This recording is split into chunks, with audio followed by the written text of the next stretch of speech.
Hello, good morning. Maganda umaga, alas 5:30 ng umaga, kaya medyo madilim pa. Ayan yung bayo ko, first customer ko bumili.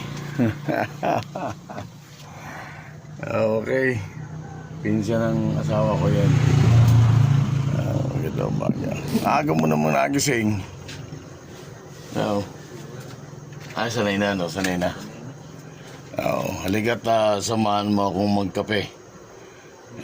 Ito yung aking mga tanglad at saka black coffee. Baka ano yan, iikot na. Ikot lang yan. Hindi ko pa narinig eh.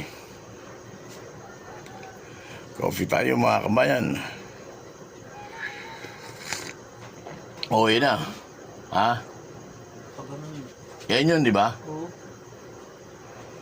Okay.